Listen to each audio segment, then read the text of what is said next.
The original Titan Quest holds a special place in my heart, as it was the very first co-op game I have ever played online in my life. The person I played it with, I'm still friends to this day, after 18 years. When I saw that Titan Quest 2 was out in early access, I felt almost obliged to check it out, if not for anything, for nostalgia. The first question that came to mind before even playing was, can this game stand out amidst all other ARPGs? Let's find out. If you've played games like Diablo, Path of Exile, or Grim Dawn, to name a few, then Titan Quest 2 will feel like home to you. You start off with the creation of your character, which actually includes a surprisingly in-depth character creator.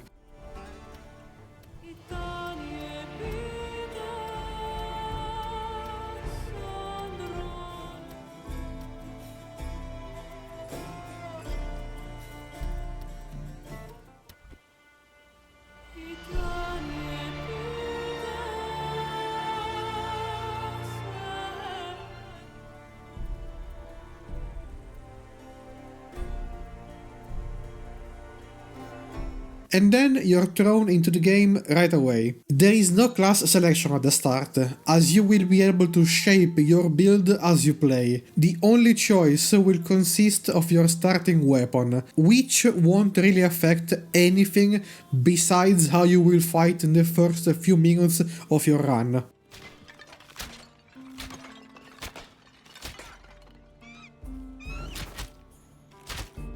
Tale of the mortals' victories.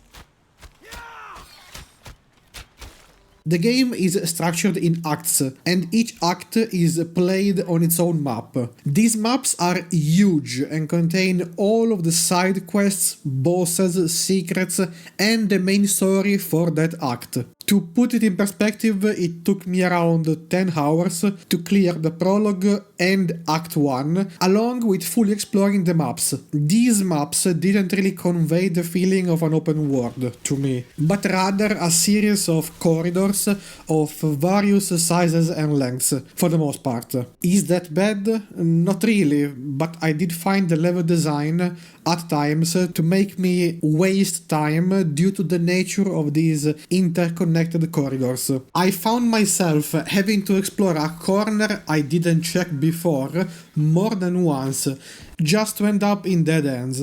Though I don't really consider that much of an issue anymore, because as my character leveled up, I unlocked passives and found gear that increased my movement speed, so that helped compensating. But the first 5 to 6 hours were quite slow, not going to lie. Exploration only really started to speed up once I got to Act 2.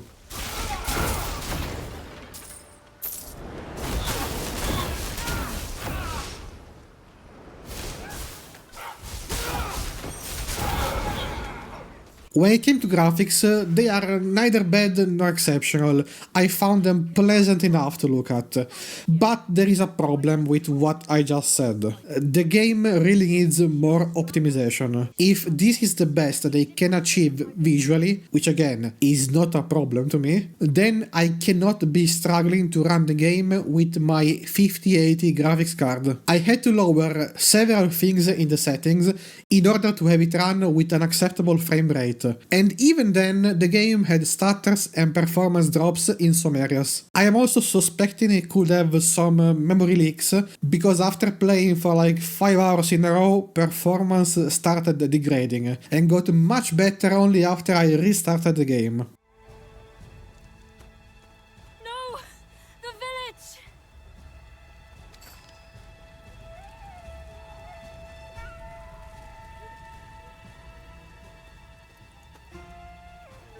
About the music, pretty much the same I said about the graphics. It's neither bad nor exceptional. Besides the main menu theme and a few tracks here and there, it didn't feel very memorable, unfortunately. Suffice to say that this is obviously a matter of taste.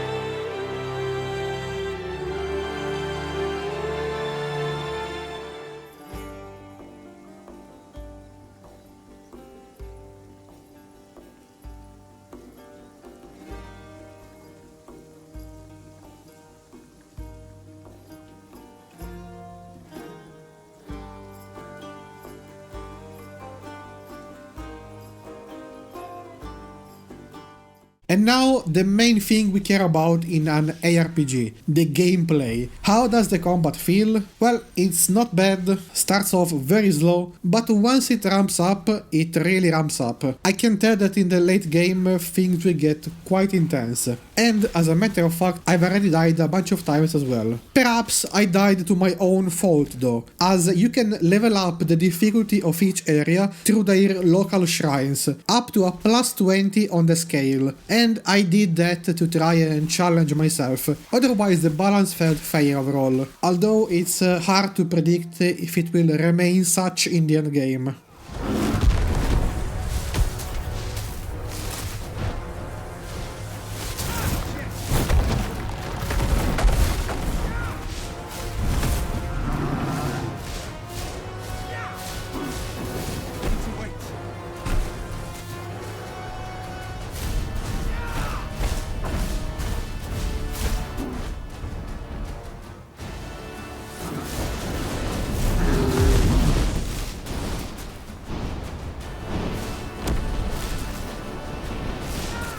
Most of the nitpicks I had about the combat were solved basically by leveling up my character. For example, I noticed that it felt like projectile attacks were often missing targets that you were aiming at, if you were even the slightest of the target. And while that is still a bit of a thing, there are passive perks that grant your skills the ability to home in on targets. Does that solve the issue? Not entirely, but it helps. I still think they should check the hitboxes for projectiles in general, or check if there is something off with the aiming system.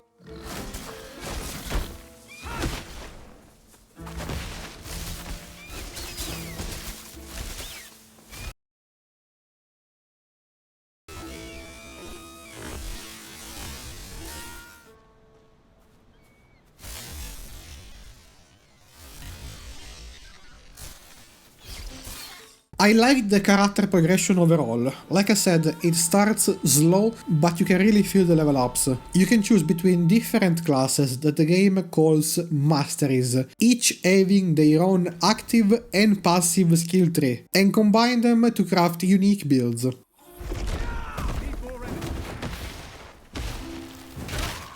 You can also level up each skill, actives and passives alike, and upgrade them with various modifiers to change their effects.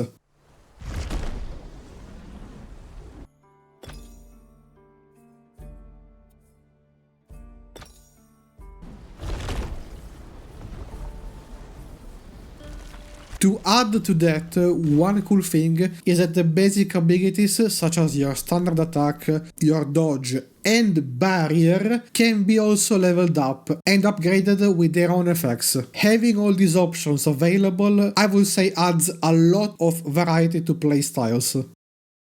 You might also have noticed me mentioning Barrier as a basic ability, and yes, that is the case.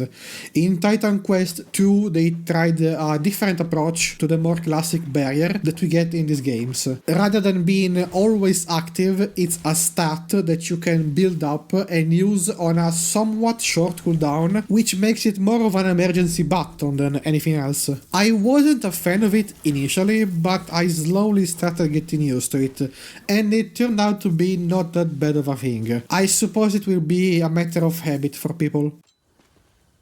What I didn't like of the character progression is that these classes, once selected, are locked in without the possibility to be swapped out. You can respec pretty much every other aspect of your build except the masteries you picked, which I found a bit odd, even while knowing that is the norm across the genre.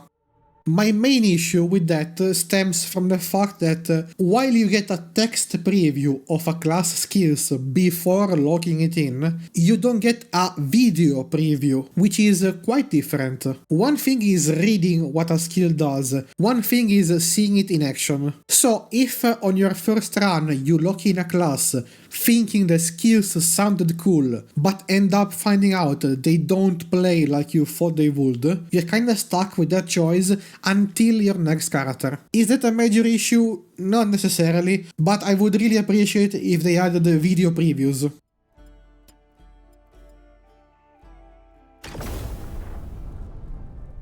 You can play the game with both WASD and the classic mouse movement. I personally used WASD, and I have to say that overall it's alright.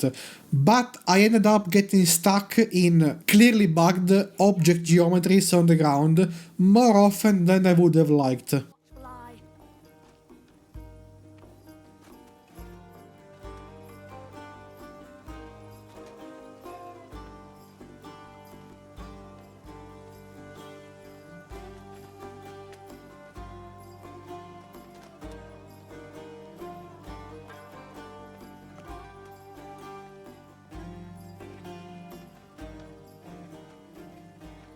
Onto the loot and itemization, we have the usual gear slots and a good amount of stats to keep track of. Weapons are not class locked, so if you have the stats to equip one, you can, but they are divided into categories, and there aren't too many of them, at least that I could find so far.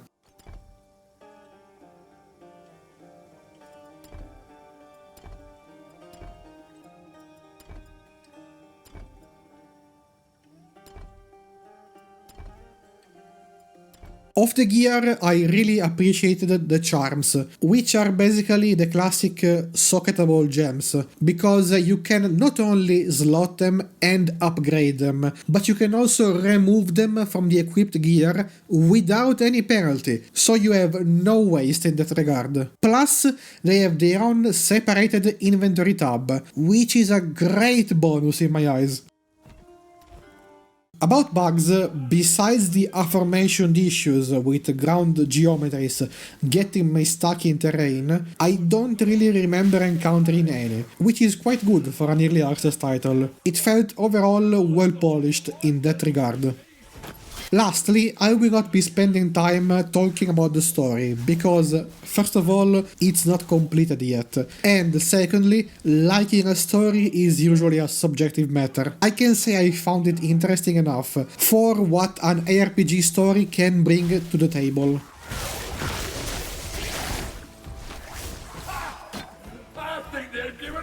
So in conclusion, let's answer the initial question. Does Titan Quest 2 stand out in the genre? Unfortunately, I don't think it does in any significant way. Is that a problem? Depends. I think that if you are someone who is already heavily invested into playing another ARPG, then you won't find anything here that you don't already have elsewhere. Otherwise, if you are someone who enjoys playing all kinds of ARPGs, I don't really have any reason not to tell you to try this game, besides making sure your hardware can run it.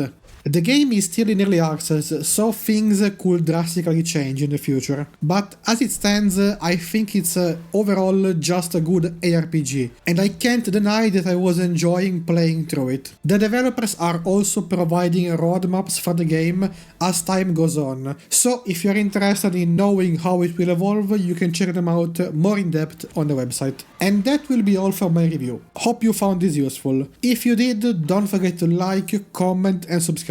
Are you already playing the game? Do you agree with my sentiment? Let me know your thoughts. I'll see you next time.